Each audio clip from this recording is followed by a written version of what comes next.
friends, welcome to Amrita's Pathshala. Today in this video, we will summarize the structure and function of cell with the help of mind map. Part 1 of this chapter is already there in my channel. Link will be provided in the description box. Let's start this video. The cell may vary in shape and size, but basically same in their fundamental structure. And the fundamental structure consists of mainly three essential parts. And the three essential parts are cell membrane, cell wall, cytoplasm and nucleus. So these are the essential part of the cell structure. Now let's see them in detail. The cell membrane is also called as plasma membrane. It is very thin, delicate and flexible layer, and it helps in the selective permeable of membrane. That means it allows only certain substance to pass in and out, while the other cannot do like that. That is the name selectively permeable is given to cell membrane. So this is the cell membrane.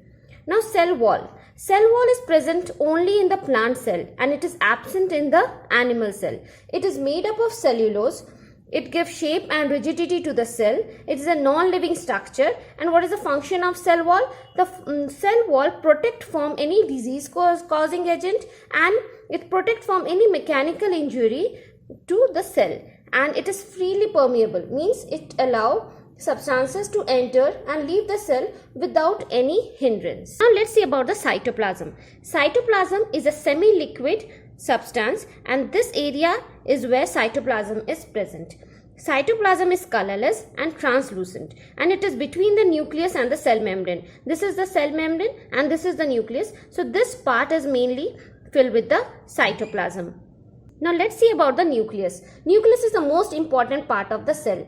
The nucleus is a spherical mass mostly located towards the center of the cytoplasm. It regulates and coordinates various life processes. Plays an important role in the cell division. Now let's see the nucleus. What are the different parts of the nucleus? The delicate porous part is called the nuclear membrane. So this outer layer is called the nuclear membrane, which encloses the relatively dense nucleoplasm. Here it was the cytoplasm and here it is called as nucleoplasm. Inside the nucleoplasm there is a small dark body called the nucleolus. So this part is called the nucleolus, and it contains the chromosome. The chromosome contains the unit called genes, and these genes are responsible for transmitting the characters from the parents to the offspring. The number of chromosomes is definite in each species, such as every cell of a human body is having 46 chromosomes, of which 23 are pair, that is 23 from the father and 23 from the mother. Now let's discuss the plant and animal cell. The plant cell is usually larger and the animal cell are usually smaller than size than the plant cell. The plant cell is having a cell wall and there is no cell wall in animal cell. In the plant cell, the cytoplasm is not so dense and only a thin layer of cytoplasm is present. But in animal cell, the cytoplasm is denser and more granular. It fills almost the entire of the cell. The vacuoles are prominent and fewer in number in the plant cell, and the vacuoles are smaller and numerous and concerned with their excretion and secretion in the animal cell. The plant cell contains the plastid, and the animal cell there is no plastid. This part is called the vacuoles, and the vacuoles are the non-living inclusion in the cytoplasm bounded by the membrane, and they are normally filled with water and various substances in solution called the cell sap. So cell sap is present inside the vacuoles. So it is a very important question normally asked in the question, that what is present inside the vacuoles. So the answer will be cell sap.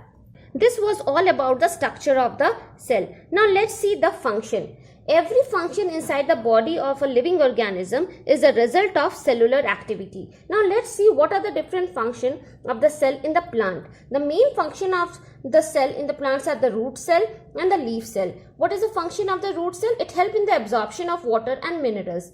It is the cell of the root through which the plant absorbs the water and dissolves minerals from the soil. If the root cell dies for any reason, the plant will also normally die. And the function of the leaf cell is to manufacture the food. We know that the leaf manufactures food for the plant, and it is called the kitchen of the plant. It is the chlorophyll, that green pigment containing in the cells of the leaves, which utilize the sunlight, carbon dioxide and water to prepare the food. And the process of preparing food by the plant is called photosynthesis. Now let's see what are the different cells which are present in the animals and what is their function. The first one is the muscle cell. The muscle cell help in the movement of the body part, and it is normally the ability of the muscle cell to contract and relax. The second is the nerve cell. It is help in the conducting of the messages in the form of impulse. The third is the gland cell. It is the cell of various glands which secretes enzymes that help in the digestion of the food. And the last is the skin cell. The skin, being the outermost covering of the body, protect our body from various external factors such as germs, ultraviolet rays and so on. So it also helps in the regulating the body temperature. Now let's see about the cell organelles. The cytoplasm further contains many tiny structures which could not be seen by the ordinary microscope. These minute structures are called the cell organelles. Just there are organs in the organism for different function, so they are the organelles inside the cell also. The main cell organelles found in the cytoplasm are endoplasmic reticulum, ribosome, mitochondria, Golgi bodies, lysosomes, centrosomes and plastids. Plastids are the mainly of three types, and it is normally present in the plant cell only. It is absent in the animal cell. There are mainly three types of plastids depending on the pigment they contain and the color they impart to the plant cell. They are chloroplast, chromoplast and leucoplast. The chloroplast are the green plastid that traps the solar energy for the photosynthesis. The second is the chromoplast. It contains the yellow and the red pigment and impart the color to the flowers and the fruit. The third is the leucoplast. The leucoplast are colorless plastids which occur in the seed. They store starch, fat and protein. Now let's see about the cell division. The need to produce the cell. What is the need to produce cell? New cell need to be produced for these 4 points. The 4 points include replacement, repair, reproduction and growth. Thus the cell division is a necessity for the existence of all living organisms including the plant. This is all about the cell structure and function. Hope you will like this video. Please like, share and subscribe. Thank you.